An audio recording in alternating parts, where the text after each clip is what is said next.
was the end of a busy day in the big harbor. The tugboats were all gathering at the great ocean dock. "There's nothing better than coming home to our good old dock," smiled Theodore. Just then, the dispatcher turned to everyone. "Tugboats, remember that bright and early tomorrow," he said, "work will begin on our dock." The tugs all knew that tomorrow was the day the area around their dock was going to be dug out to make it deeper. "I have noticed I kind of scrape the bottom sometimes," said George. "Does that mean we won't sleep here tomorrow night?" asked Theodore. "I have arranged for you to dock in a different place," replied the dispatcher, "just past Willie's Island." "Willie's Island?" repeated Theodore. "But," frowned Foda, "the only empty place out there is Mud Cove." "Mud Cove?" said George. "It's not too far from here," the dispatcher said reassuringly. "And you'll all be together. It'll be like an adventure."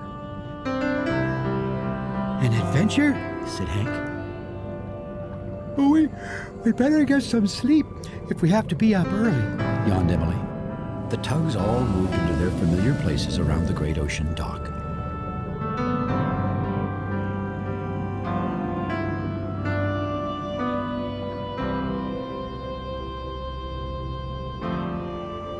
Hank snuggled in close to Theodore, the way he always did.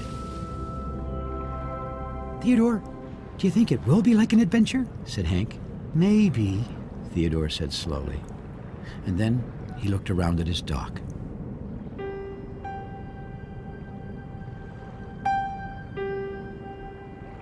"But it won't be the same as here." "Same as here," thought Hank. Then he had an idea. Bright and early the next morning, Theodore and Hank went to get Brunswick and Bayswater, the barges who would be used for the dock digging. When they arrived at the great ocean dock, they were in for a big surprise. Everything was covered up.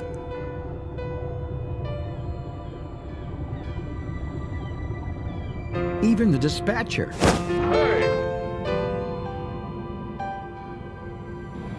George had already brought Shelburne.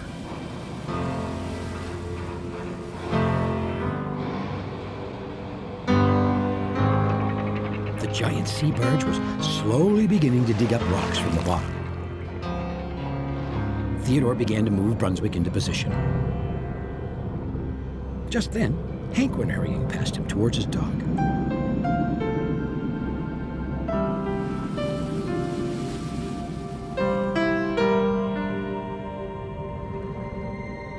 "Hank," called Theodore. "What are you doing?" "Oh, I'm just getting something I need for later," smiled Hank.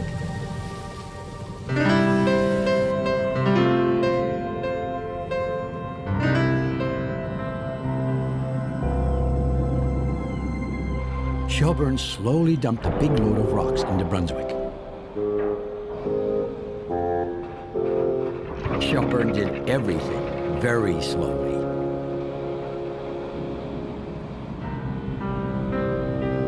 "I hope Shelburne hurries up a little so we can have our dock back soon," Theodore whispered to Hank. "That way, we wouldn't have to sleep in Mud Cove tonight." "I can't wait," said Hank in a voice that sounded to Theodore like he was as happy as a clam at high tide.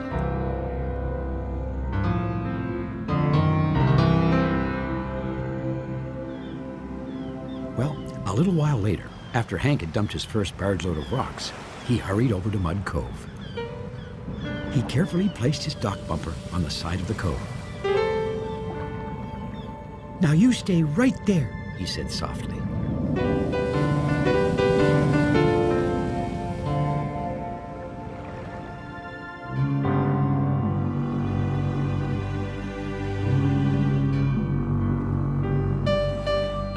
At the end of the day, the tugs gathered in Mud Cove for storytelling time. No one much felt like telling stories, and no one much felt like spending the night in Mud Cove either. "It's kind of dark," said Theodore. "It's kind of noisy," said Emily. "It's kind of," began George. "Muddy," said Foduck. It's not like the great ocean dock at all, concluded Theodore. I like it, smiled Hank. You do? Said Theodore. Yes, I do. I like it here. What was that? Said Theodore, peering into the gloom. A loon, said Emily. I hope.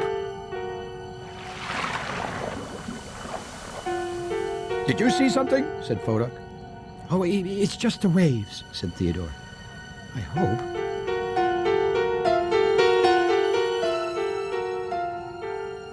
Is that a face out there? Whispered George.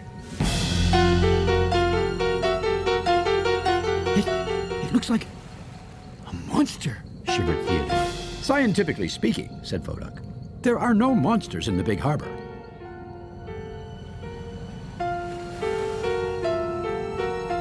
I hope. Well, that night, no one could sleep. No one except Hank. The smallest tugboat snuggled in close to Theodore the way he always did at night. And soon, he was fast asleep. The bright new morning brought some gloomy old faces. The tugs hadn't slept very well in Mud Cove. All the tugs, that is, but one. What will we do if we have to spend another night in Mud Cove?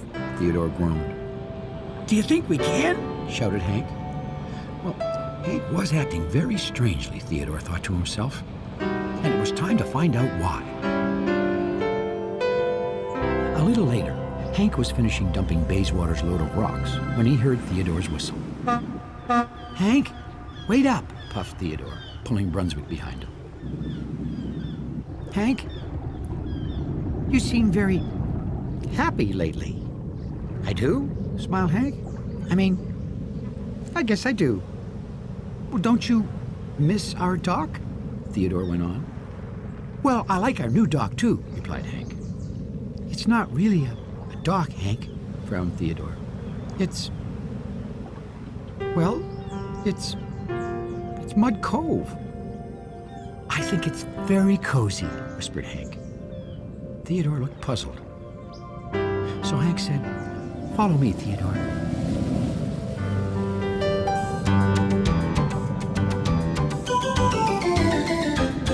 Hank led Theodore back into Mud Cove. See, said Hank proudly, I brought my bumper from the Great Ocean Dock, so now I don't miss our old dock so much. Sure enough, Theodore could see Hank's dock bumper hanging off the side of the cove at the spot where he slept. It's like having a special piece of home right here with me, smiled Hank. And it's especially cozy over here in this corner of the cove. Hank, Theodore said slowly, that's a great idea. Theodore glanced at the big pile of rocks from the digging, and he had an idea too. Maybe, he began, we could make this cove cozy for all of us. Theodore began to explain his idea to Hank, and Hank moved closer to listen.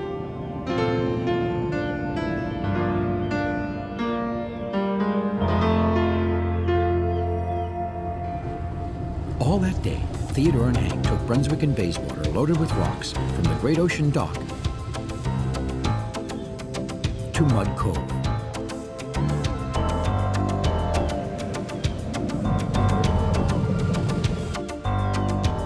I think the other tugs are really going to like this, smiled Hank.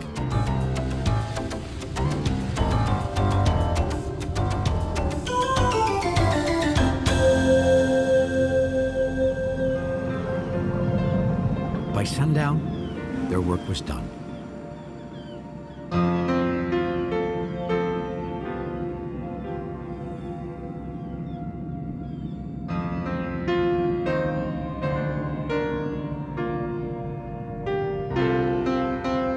The other tugboats were on their way to Mud Cove after they finished their own work. They were in for a big surprise.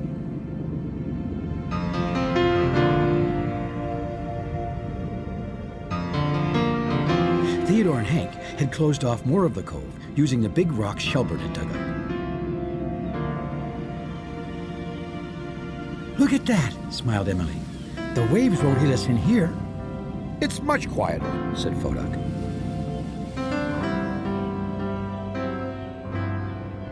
Just then, George floated by with Shelburne, taking him home. "We can go home now, too," announced George. "Shelburne has finished digging up our dock." Then he saw the cove. "What's that?" he said. "It's our new cozy cove," answered Theodore, smiling at Hank. "Let's sleep here tonight," said Emily. "Yes," agreed the Tugs. "In our cozy cove." "If only we could close it all the way," said Hank. "That would make it extra cozy." Well, this time, George had an idea. "Shelburne," he said. Yes, "George, how would you like to have a sleepover with us tonight?" that would be fun. said Shelburne in his slow, slow voice.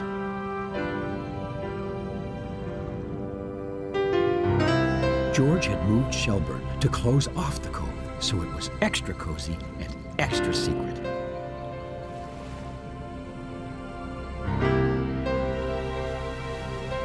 Hank snuggled in close to Theodore, the way he always did at night.